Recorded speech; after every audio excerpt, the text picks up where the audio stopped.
Bienvenue dans cette nouvelle vidéo. Sur novembre, j'ai booké en moyenne 2,5 appels qualifiés par jour uniquement grâce à LinkedIn. Comment est-ce que j'ai fait ça? C'est tout simplement en venant structurer mon acquisition client en 4 étapes que je vais te présenter dans cette vidéo. Tout est dévoilé. Vraiment, je t'ai préparé vraiment une mind map de fou. C'est important que tu puisses regarder cette vidéo jusqu'à la fin puisqu'on va voir du coup la méthode en 4 étapes pour booker plus de 2,5 appels qualifiés par jour comme moi pour que tu puisses réussir à signer forcément beaucoup plus de clients parce que ça passe avant tout par le volume.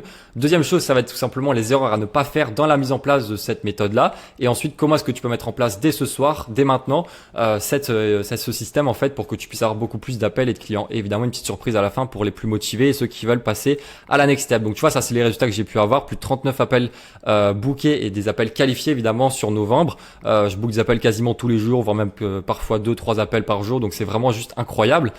Comment est-ce que j'ai fait ça? C'est grâce à une structure en 4 étapes que je vais te présenter dans cette vidéo. Première étape, ça va être tout simplement d'analyser ton pipeline d'acquisition actuel. Moi, c'est ce que j'ai fait il y a quelques mois.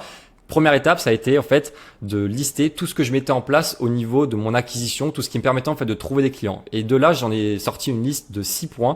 Premièrement, les posts LinkedIn, les vidéos YouTube, les shorts YouTube que je republiais ensuite sur LinkedIn, le canal privé Telegram, le setting LinkedIn et les appels de vente. C'était les 6 choses que je mettais en place au niveau acquisition. Une fois que j'ai listé ça, tu vois, sur notes de Apple, c'était très simple. Je les ai classés en fait en fonction des résultats que ça rapportait chacune de ces étapes. Et là, clairement, ce qui me rapportait le plus de résultats, c'était le setting LinkedIn, ensuite les appels de vente, les posts LinkedIn, les vidéos YouTube et les shorts YouTube que ensuite je republiais sur LinkedIn et ensuite le canal privé, tu vois.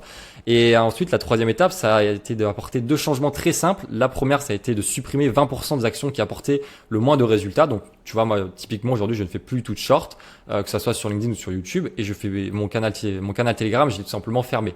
Pourquoi est-ce que j'ai fait ça? Parce qu'au lieu d'essayer de m'obstiner à faire en sorte que ça m'apporte des résultats, j'ai préféré clôturer ça et me concentrer sur les choses qui apportaient le plus de résultats. C'est le fameux 20% qui apporte 80% des résultats. Et ça a juste tout changé parce que quand tu accélères ce qui fonctionne déjà, tu as encore beaucoup plus de résultats, tu vois, parce qu'avant tout, ça passe par du volume, tu vois.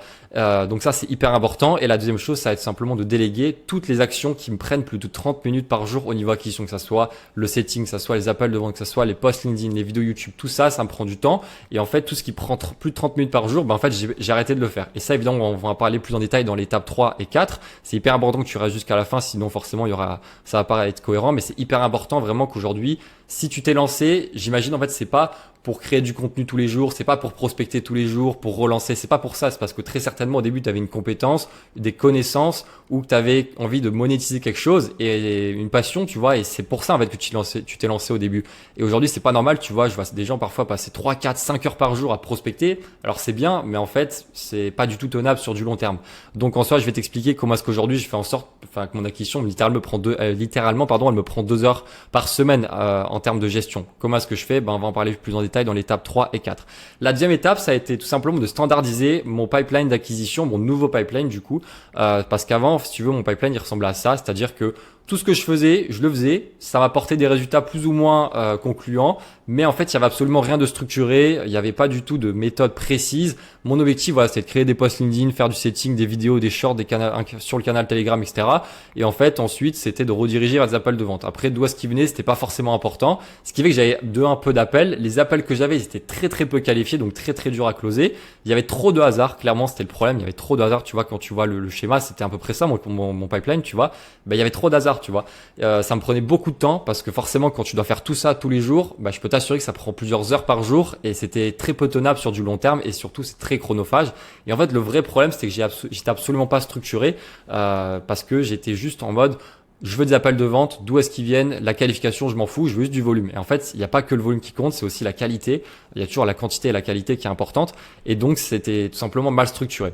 Aujourd'hui, mon pipeline, il ressemble à ça. Il y a 3 étapes hyper importantes. L'éducation de mes prospects, la conversation et la conversion. C'est les 3 étapes principales. Et tu vois que chacune des étapes aujourd'hui qui composent mon système d'acquisition ont un but précis. Les posts LinkedIn, c'est d'éduquer. Les vidéos YouTube, comme je suis en train de faire actuellement, c'est d'éduquer, c'est d'apporter de la valeur, créer de la confiance, que tu puisses déjà réussir à résoudre tes premières problématiques au niveau acquisition. Ensuite, le setting LinkedIn, c'est la conversation. Si tu veux qu'on aille un peu plus loin, on peut échanger ensemble, que ça soit sur WhatsApp ou sur LinkedIn, pour te donner des conseils vraiment personnalisés à ta situation. Et ensuite, la conversion de simple lead, entre guillemets, à appel, à client, pardon, ça passe lors d'appel de vente, tu vois. Donc ça, c'est hyper important d'avoir chacune des étapes avec en face les actions que tu vas mettre en place. Et ça, il y a deux choses qui sont hyper importantes à retenir. La première, c'est que je fais moins d'input marketing pour finalement plus d'output. Les inputs, c'est les actions que je vais mettre en place au niveau acquisition. Donc ça peut être la création de post LinkedIn, la création de vidéos, le setting LinkedIn, les appels de vente, etc. Et les outputs, c'est les résultats que qui vont en découler, tu vois. Parce qu'avant, quand j'étais dans ce système-là, j'avais moins de résultats qu'aujourd'hui. Pourtant, je faisais plus de choses parce que chacune des choses que je fais aujourd'hui, je le fais mieux, je le fais à plus grande quantité et surtout beaucoup plus structuré, tu vois. Et ça, c'est hyper important. Et aujourd'hui, la deuxième chose plutôt à retenir, ça va être simplement que chaque input a un but bien précis de génération d'output. C'est-à-dire que, tu vois, il y a les trois étapes de mon acquisition, éducation, conversation et conversion. Et en fait, en face de ça, il y a chacune des étapes que je mets, enfin, chacune des inputs. Et chaque input a un objectif précis. Par exemple, le setting LinkedIn, l'objectif, c'est d'avoir des conversations engagées et des appels bookés. L'objectif de l'appel de vente, c'est de réussir à convertir ces appels bookés en clients. Donc, tu vois, chaque input a des objectifs d'output bien précis. Et que tu te dis sans doute comment est-ce que j'ai réussi à faire cette transition. En fait, ça part clairement que d'une question. C'est, je me suis dit, qu'est-ce qui me rapporte aujourd'hui 80% de mes résultats en termes de leads, de rendez-vous bookés et de clients signés. C'est hyper important, tu vois, d'avoir des KPI sur lesquels traquer. Et c'est pour ça que le tracking, c'est vraiment la base. C'est le niveau 0. C'est hyper important d'avoir un bon tracking. Mais ça, évidemment, on pourra en faire une vidéo. D'ailleurs, dis-moi en commentaire si ça peut t'intéresser. Et en fait, je me suis posé cette question. Et clairement, aujourd'hui, ce qui me rapporte le plus de résultats, c'est mes posts LinkedIn que je fais quotidiennement, mes vidéos YouTube que j'essaye de faire de manière la plus régulière possible quand j'ai le temps, le setting LinkedIn et ensuite les appels de vente, tu vois. Donc en fait, l'idée, c'est de simplifier, fluidifier et structurer, tu vois. C'est vraiment le but de cette deuxième partie-là que je t'invite aussi à faire. Ensuite, on va passer à la troisième étape qui a été tout simplement de processiser ce nouveau pipeline d'acquisition. Donc si on reprend du coup les 4 pôles d'acquisition que je viens de te présenter récemment, les posts LinkedIn, les vidéos YouTube, le setting LinkedIn, les appels de vente, ben forcément en face, il y a chacun un être humain qui va faire ces actions-là. Par exemple, les posts LinkedIn, moi aujourd'hui j'ai un créateur de contenu. Les vidéos YouTube, c'est moi qui les fais encore parce que ça serait pas logique que ça soit une autre personne qui fasse les vidéos, ça serait pas du tout logique. Et quand tu vois tout le monde aujourd'hui sur le marché fait ses propres vidéos YouTube, ce qui est normal. Ensuite, le setting LinkedIn, j'ai un setter, ça évidemment c'est la tâche la plus chronophage. Et par exemple, tu vois avec mon agence, c'est là le talent qu'on place le plus chez nos clients. Les appels de vente, ensuite, c'est encore moi, mais je sais qu'on peut mettre un closer, mais pour moi un closer ça peut être pertinent à partir de 20 000 euros par mois minimum et encore. Donc voilà. Et en fait, ce qui va être hyper important, avant de passer à l'étape 4, qui va être tout simplement le recrutement, la formation, ça va être tout simplement de créer en fait les ressources qui vont te permettre de former ton équipe. Et en fait, pour moi, ce que j'ai fait, c'est je suis allé sur Notion et j'ai créé un SOP, donc système d'opération procédure, avec ces 6 choses hyper importantes. Premièrement, les objectifs du poste, les objectifs à atteindre en termes de leads, en termes de rendez-vous, en termes de clients. Ce que j'ai déjà testé, tu vois, parce que forcément, moi, le setting, avant même d'avoir un setter, je l'ai fait pendant 6 mois. Je l'ai fait tous les 6 premiers mois de l'année, c'était moi qui le faisais. Après, évidemment, j'ai eu un setter. Ensuite, le fonctionnement que je veux que mon setter ait, la mise en place de ce que j'ai déjà testé et de la stratégie. Ensuite, des exemples concrets. Donc, je suis allé directement partager mon exemple, mon écran, sur LinkedIn en partageant, voilà, ce que j'ai fait ça m'a apporté ces résultats-là, des scripts de setting, etc. De toute façon, tu as déjà sans doute pu le récupérer si tu as regardé mes dernières vidéos. D'ailleurs, je t'invite à les regarder. Si tu n'as pas pu les voir, c'est hyper important. Il y a je partage tout, en fait. Je partage mes scripts, je partage mes SOP et tout. Ensuite, l'explication du done, ça c'est hyper important. Done, en gros, c'est une fois que c'est fait, une fois que la tâche est faite. Par exemple, pour le créateur de contenu, c'est une fois que les critères pour que un contenu soit prêt à être publié. Pour un setter, c'est les critères de qualification pour qu'un lead soit qualifié et puisse être envoyé en appel. Donc, tu vois, ça c'est hyper important. Et en fait, tu vois, ça c'est un exemple, littéralement, je vais te le grossir. C'est tout simplement, en fait, le SOP pour mon setter. Donc, tu vois, il y a 7 étapes. Le CRM et la partie tracking. Ensuite, la masterclass pour mon LinkedIn, parce que moi, je suis présent que sur LinkedIn et mon setter fait du setting que sur LinkedIn. Ensuite, ce que j'ai déjà testé, mon workflow de setting, l'avatar client qu'il cible et les ressources qui sont importantes et ensuite les objectifs à atteindre, tu vois. C'est hyper important. À chaque fois, il y a des parties. En fait, ça permet plusieurs choses. Premièrement, de me retirer moi de l'opérationnel parce que quand j'ai un setter, l'idée principal, c'est moi de me retirer de l'opérationnel et plus passer en mode pilotage. Et c'est ce que tous mes clients viennent rechercher quand ils viennent dans mon agence, tu vois.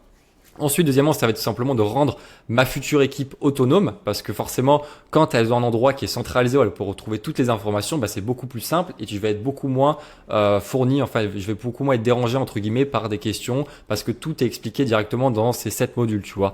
Et ensuite, ne plus laisser de place au hasard, ça c'est hyper important. Donc voilà. En soi, c'est les trois principales choses que ça permet de réussir à processiser son pipeline d'acquisition, ce nouveau pipeline d'acquisition. Ça, c'est hyper important, surtout avant de passer à l'étape numéro 4. Tu vas très très vite comprendre pourquoi, puisque l'étape numéro 4, ça va être simplement de recruter et former ta nouvelle équipe. L'étape numéro 1, ça va être de déterminer les talents dont tu as besoin. Comme on l'a vu, la création de contenu, tu peux mettre un créateur de contenu, le setting, tu peux mettre un setter, et le closing, un closer.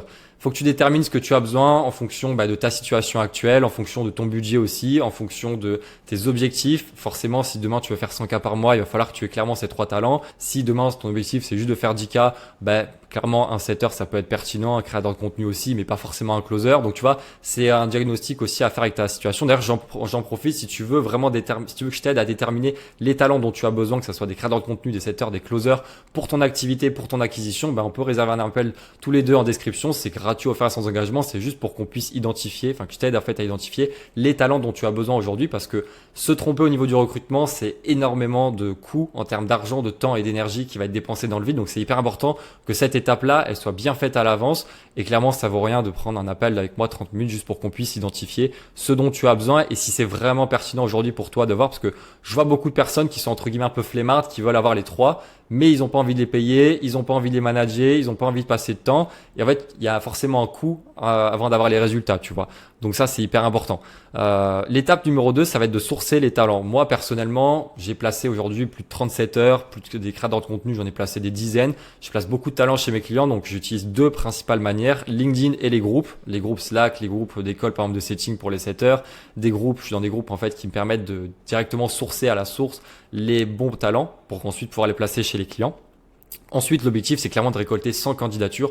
Moi, aujourd'hui, avant même de passer des appels, je veux qu'il y ait au minimum 100 candidatures. C'est comme ça que tu auras de la qualité. Je vois trop de personnes recruter des setters en ayant 3 appels, les passer et ensuite choisir le moins pire. Sauf qu'en fait, en faisant ça, je peux t'assurer que dans 2 semaines, tu vas me recontacter en me disant je viens de voir mon setter et en fait, on abandonne parce qu'il m'apporte aucun résultat. Ça passe avant tout par le volume au niveau du recrutement. En fait, j'ai envie de dire, recruter quelqu'un, c'est comme trouver un client. Il faudra faire du volume, il faudra faire de la personnalisation, il faudra avoir une stratégie et ça s'apprend pas, tu vois. Enfin, ça s'apprend, mais ça prend du temps si tu veux l'apprendre. Donc voilà. Ensuite, l'étape numéro 3, ça va être de filtrer, de recruter du coup les talents. Clairement, la meilleure manière, c'est de faire les formulaires. Moi, je filtre avec des formulaires plus une assistante virtuelle quand il y a beaucoup de volume. Et ensuite, je passe des appels avec les 10, 20, 30% qui sont les plus qualifiés, les plus pertinents, tu vois. Ça, c'est hyper important parce que les appels, ça prend beaucoup de temps. Donc, il faut réussir à bien filtrer avant grâce à des formulaires, justement, entre autres, et à une assistante virtuelle. Et ensuite, d'ailleurs, mon conseil, c'est que lors des appels, pour faire le choix final, c'est de choisir celui avec lequel tu as le plus de feeling. Tu vois, ça c'est hyper important. Parfois, moi, il y a des personnes où je les mets sur le même stade et je sais pas comment trancher. Et en fait, je fais avec celle avec qui il y a le plus de feeling. Ça, c'est hyper important parce qu'avant tout, recruter du monde, ça se passe avec le feeling. C'est un échange d'humain à humain, donc c'est important. Et l'étape numéro 4, ça va être simplement de formuler tes talents. Et là, on va revenir sur l'étape numéro 3, qui va être tout simplement important d'avoir processisé son équipe, d'avoir fait un document où tout est centralisé au niveau de la formation, tu vois. Parce que si t'as pas ça, comment tu vas pouvoir former ton équipe? Ok, tu vas avoir un setter ou un créateur de contenu qui sera formé, c'est bien. Le problème, c'est que il faut que tu le formes à toi, à tes process, à où est-ce que tu en es aujourd'hui, où est-ce que tu vas amener ton business, tu vois. Donc ça, c'est hyper important et c'est hyper important de regrouper ça sur un Notion, un Airtable, un Google Docs. C'est hyper important parce que sinon, tu vas t'arrêter là, tu vas le recruter, tu vas le lancer, sauf que il saura pas pour qui il travaille. Et ça, c'est hyper important, tu vois. Surtout si c'est des postes style créateur, style setter, style closer, ça c'est hyper important. Et donc finalement, j'aimerais clôturer sur ça. Tu te dis sans doute aujourd'hui que faire, par où commencer. Et en fait, là, il y a 2 solutions concrètement. La solution numéro 1, c'est de tout faire toi-même. Alors là, pour le coup, je préfère te faire un spoiler. Ça va te prendre au moins 3 à 6 mois minimum. Je le sais parce que je l'ai fait moi, cette structure que je viens de te présenter. Je l'ai mise en place. Ça m'a pris à peu près 6 mois, tu vois, de mise en place entre le début et la fin où elle est vraiment opérationnelle. Les résultats commencent à arriver, tu vois, et où tu te retires de la partie opérationnelle. Moi, aujourd'hui, mon acquisition, comme je te disais, elle me prend 2 heures par semaine. Je fais des appels sur WhatsApp avec ma team et c'est fini, tu vois. Et le coup, ça va te demander énormément de temps. Donc forcément, ce temps, c'est des opportunités que tu vas rater, c'est des manques de résultats, ça va être tout simplement de l'argent que tu vas manquer parce que tu vas être consacré sur cette partie recrutement, sur cette partie formation, processisation, standardisation. Ou alors la deuxième manière, ça va être tout simplement de passer par une agence de recrutement, style la mienne, clairement, je suis honnête avec ça. Et là, la durée pour le coup, c'est beaucoup moins, c'est 3 à 4 semaines maximum. Là, le coût, c'est variable selon tes besoins. Évidemment, si tu veux un créateur de contenu, un setter, un closer sera différent que si tu veux qu'un créateur de contenu, donc ça, c'est logique. Et donc, ce que je te propose, c'est qu'on puisse en parler tous les deux. Et pour ça, on se réserve un appel. Tu peux scanner ce QR code ou cliquer directement sur le premier lien en description. On se fait un appel, on identifie ta situation, on va déterminer ce que tu as besoin réellement. Si aujourd'hui c'est le bon moment pour toi d'avoir ça, et si c'est le bon moment, on pourra voir si c'est pertinent de t'expliquer comment est-ce qu'on fonctionnerait. Et si ça te convient, on démarre. Et d'ici un mois maximum, du coup, tu auras toute ton équipe qui sera placée avec toute la partie standardisation de ton offre, de ton process d'acquisition, processisation. Tout ça, en fait, on le fait pour toi. Si tu veux, les 4 étapes que je viens de te présenter, au lieu que ce soit toi qui les fasses, en fait, on les fait à ta place. Ce qui fait que, ok, clairement, le service n'est pas gratuit, je pense que tu t'en doutes. L'idée, c'est avant tout que de savoir en fait ce que tu valorises. Si tu valorises le moindre coût, clairement, pars sur la méthode numéro 1, ça va te prendre 3 à 6 mois, tu auras moins de coûts, entre guillemets, même si tu vas rater beaucoup d'argent parce que ça demande quand même pas mal de temps de mettre en place ces 4 étapes-là. Ou alors, sinon, tu valorises la rapidité et la qualité directement. Et dans ce cas-là, il faut mieux payer un petit peu, avoir un système qui est clé en main pour toi, placé dans ton activité. Donc dans ce cas-là, on peut se faire un petit appel.